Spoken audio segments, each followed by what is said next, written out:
प्रिय विद्यार्थी साथियों, जय हिंद। इस वीडियो में हम वोकेशनल कोर्स पर्सनालिटी डेवलपमेंट यानी व्यक्तित्व विकास के सेकंड ईयर के विद्यार्थियों के लिए प्रैक्टिकल कैसे लिखें इस पर बात करेंगे। यह करियर एडवाइस चैनल है, इसे सब्सक्राइब कर दीजिए, बेल आइकॉन प्रेस कर दीजिए। धन्यवाद। राष्ट्रीय शिक्षा नीति 2020 के अंतर्गत जो विद्यार्थी मध्य प्रदेश के किसी भी विश्वविद्यालय के किसी भी महाविद्यालय में अध्ययनरत है और वह बीए, बीकॉम, बीएससी, बीएचएससी, बीबीए, बीसीए आदि में से किसी भी कक्षा का सेकंड ईयर का विद्यार्थी है और उसने वोकेशनल कोर्स यानी व्यावसायिक पाठ्यक्रम के अंतर्गत व्यक्तित्व विकास विषय का चयन किया है, तो यह वीडियो उसके लिए बहुत उपयोगी है। विद्यार्थी साथियों, जैसा आपको अनुभव है कि अब आपको वोकेशनल कोर्स में प्रैक्टिकल भी देने हैं, प्रैक्टिकल की फाइल भी तैयार करनी है और उसकी मौखिक परीक्षा से भी गुजरना है, जैसा कि आपने फर्स्ट ईयर में भी किया ही होगा। सेकंड ईयर में वोकेशनल कोर्स व्यक्तित्व विकास में कौन कौन से प्रैक्टिकल लिखना है, इसके बारे में वीडियो पहले ही बनाया जा चुका है, लिंक डिस्क्रिप्शन बॉक्स में है। कुल 5 प्रैक्टिकल हैं। उसमें से पहले प्रैक्टिकल के बारे में जो केस स्टडी या व्यक्तिवृत्त अध्ययन से संबंधित था, उसके भी हमने पॉइंट्स बताने वाला एक विस्तृत वीडियो बनाकर अलग से अपलोड कर दिया है। इस वीडियो में हम सेकंड प्रैक्टिकल की बात करेंगे। सेकंड प्रैक्टिकल का जो टॉपिक है वो है एग्रेशन मैनेजमेंट यानी आक्रामकता प्रबंधन।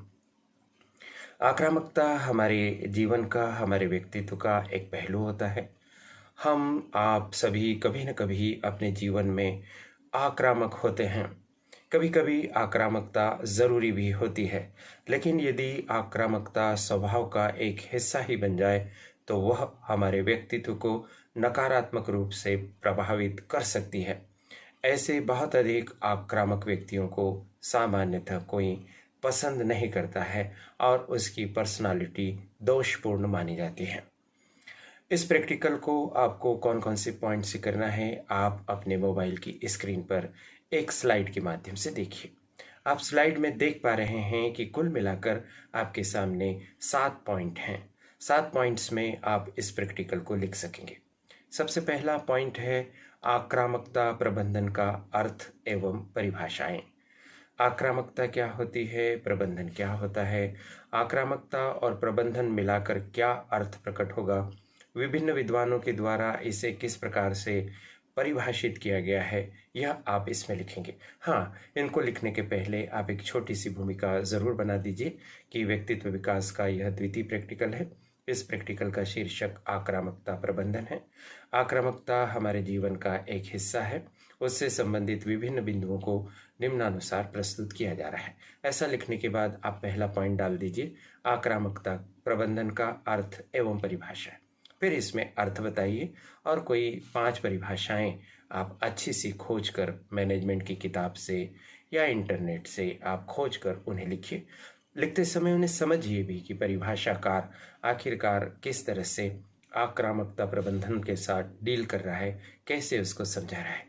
साथियों, प्रत्येक परिभाषा बहुत ही गहरा अर्थ ली हुई होती है, अतः उसे याद कीजिए और उस पर चिंतन मनन कीजिए।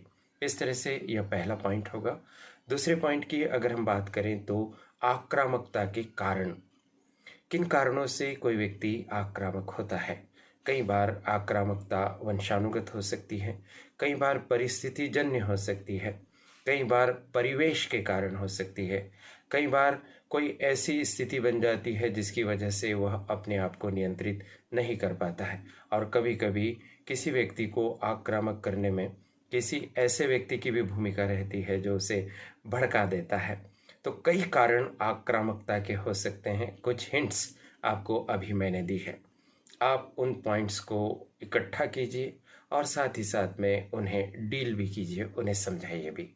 तीसरा बिंदु जो आपको इस प्रैक्टिकल में लिखना है वो है आक्रामकता के प्रभाव। क्या आक्रामकता के केवल खराब या प्रतिकूल प्रभाव ही होते हैं? क्या आक्रामकता के केवल दोष ही होते हैं? या आक्रामकता से कभी कोई लाभ भी हो सकता है, कोई अच्छा प्रभाव भी हो सकता है क्या? आप इस पर विचार कीजिए। सामान्यतः आक्रामकता के निगेटिव प्रभाव ही होते हैं। कभी कभी हमारा पूरा करियर ही चौपट हो जाता है। कभी कभी आक्रामकता के चलते हम बिना चाहे ही, बिना हमारी इच्छा के ही किसी गंभीर अपराध को अंजाम दे बैठते हैं, और ऐसे में हमारी ज़िंदगी जेल की सलाखों के पीछे या कभी कभी फांसी के फंदे पर जाकर भी ख़त्म हो सकती है।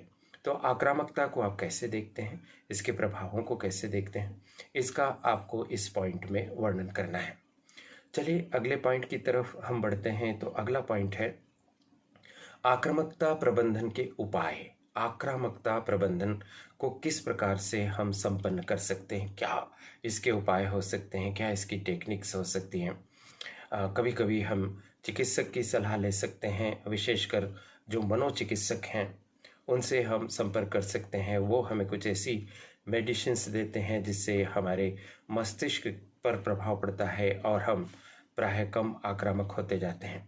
कभी कभी हम दोस्तों की कंपनी बदलकर अच्छी संगत में रहकर भी आक्रामकता से निजात पा सकते हैं। अच्छा साहित्य पढ़कर भी हमारी आक्रामकता में बदलाव आ सकता है। योग से, ध्यान से, अध्यात्म की तरफ जाकर भी आक्रामकता को नियंत्रित किया जा सकता है। यदि यह आक्रामकता निगेटिव है, हमारे लिए क्षतिकारक है, तो हमें इसे नियंत्रित करना ही चाहिए। और नियंत्रित करने के क्या उपाय हो सकते हैं, इस पॉइंट में आपको लिखना है। अगला पॉइंट है आक्रामकता प्रबंधन के क्या लाभ होंगे। यदि आक्रामकता को नियंत्रित कर लिया जाए तो उससे हमें बहुत सारे लाभ होने वाले हैं। हमारी मानसिक शक्तियों का समुचित सकारात्मक उपयोग हो सकेगा। हम विभिन्न प्रकार की समस्याओं में उलझने से बच जाएंगे। हम रचनात्मकता की तरफ अग्रसर हो सकेंगे। हमारे समय का, साधनों का, हमारी क्षमताओं का शानदार उपयोग हो सकता है, जिससे हमें बहुत अच्छे परिणाम मिल सकते हैं। हम जीवन में बहुत ऊंचाइयों पर जा सकते हैं, बहुत अच्छे दोस्त बना सकते हैं। समाज में हम बहुत अच्छा रिस्पांस प्राप्त कर सकते हैं। परिजनों में, रिश्तेदारों में हमारी प्रतिष्ठा बढ़ सकती है। बात बात पर आक्रामक हो जाना निस्संदेह बहुत बड़ा दोष है, और यह हमारे दोस्त छीनता है हमसे, और दुश्मनों की संख्या बहुत ज़्यादा बढ़ा देता है। तो कई लाभ आक्रामकता प्रबंधन के हैं जिन्हें आपको इसमें लिखना है। अब अगला पॉइंट अत्यंत महत्वपूर्ण है। आपको इसमें स्व मूल्यांकन करना है। आपको खुद के बारे में देखना, जानना, परखना है कि क्या आप भी आक्रामक स्वभाव के व्यक्ति हैं। तो आपको इसमें बहुत डिटेल में आपको इसमें बताना है कि आप कब कब, क्यों क्यों, किन किन कारणों से आक्रामक हो जाते हैं। अभी तक कब कब आप ऐसे आक्रामकता से युक्त हुए, और आपकी आक्रामकता के कारण आपने कौन कौन से ऐसे काम किए जिससे आपको नुकसान हुए, या कभी कोई आक्रामकता से आपको कोई लाभ भी हुआ है। और आक्रामक आपको बनाने के लिए कौन सी परिस्थितियां जिम्मेदार हैं। ऐसा खुद का मूल्यांकन करके आप एक निष्कर्ष पर पहुंचे कि आक्रामकता किस तरह से हमारे लिए दोषपूर्ण है। साथियों, खास करके जब आपका मूल्यांकन करें तो आप सोचिए, क्योंकि अभी आप युवा हैं, आप कॉलेज में पढ़ रहे हैं, आपके सामने एक पूरी लंबी जिंदगी है, बहुत सुनहरा भविष्य आपको निर्मित करना है। और मत भूलिए, आप अपनी माता पिता की आशाओं के केंद्र हैं। उनसे उन्होंने बहुत सपने आपके लिए देख रखे होंगे। आपसे उनकी ज़िंदगी के आगामी वर्ष सुनिश्चित होंगे।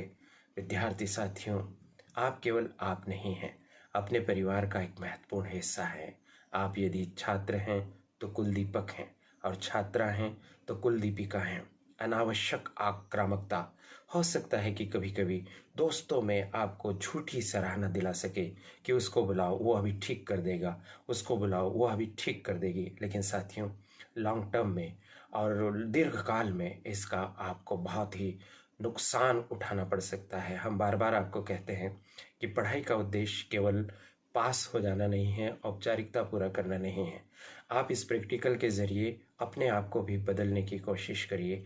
अच्छे से आप अपना वैल्यूएशन कीजिए, और जहां आपको कमी दिखती है वहां पर आप अपना सुधार यदि कर पाएंगे तो ही वोकेशनल कोर्स व्यक्तित्व विकास पढ़ने का कोई लाभ मिलेगा। यदि आप अपनी इस आक्रामकता को नियंत्रित कर लेंगे और आप अपनी क्षमताओं का सही दिशा में, सही दशा में प्रयोग करेंगे, तो यह पढ़ाई साकार सिद्ध हो सकेगी, सफल सिद्ध हो सकेगी। आप भविष्य में एक अच्छा करियर बना सकेंगे, अच्छा जॉब प्राप्त कर सकेंगे, अच्छा स्वरोजगार शुरू कर सकेंगे, और वोकेशनल कोर्स जो राष्ट्रीय शिक्षा नीति 2020 में शामिल किया गया है उसका वास्तविक फ़ायदा मिल सकेगा। तो इस तरह से आप इसे पूर्ण कीजिए। यह करियर एडवाइस चैनल है, इसे सब्सक्राइब कर दीजिए। हर कदम पर आपके साथ रहेगा और आपको बहुत सहायता इस चैनल से मिलेगी। प्रैक्टिकल जब आपके कंप्लीट हो जाएं तब आप अपने कॉलेज में जाकर अपने शिक्षक से उस प्रैक्टिकल को चेक करवाइए, उनकी सलाह लीजिए और तदनुरूप उसमें आप संशोधन करिए। इसके पहले के वीडियोस में हमने आपको बताया है कि किस तरह की प्रैक्टिकल फाइल लाना है। हमारे एक वीडियो पर एक छात्रा, यदि मुझे नाम ठीक से याद है तो नरगिस मंसूरी ने पूछा है कि क्या प्रत्येक प्रैक्टिकल के लिए अलग से फाइल बनानी होगी या सभी प्रैक्टिकल एक ही फाइल में लिखना होगा। तो याद रखिए कि आपको सारे प्रैक्टिकल एक ही फाइल में लिखना है। तो इस तरह की फाइल लेकर आएँ जिसमें 100 से अधिक पेज हों, ताकि आप 15-20 पेजेस में एक एक प्रैक्टिकल को अच्छे से लिख सकें। चलिए अगले वीडियो की प्रतीक्षा कीजिए जिसमें हम प्रैक्टिकल क्रमांक 3 की बात करेंगे।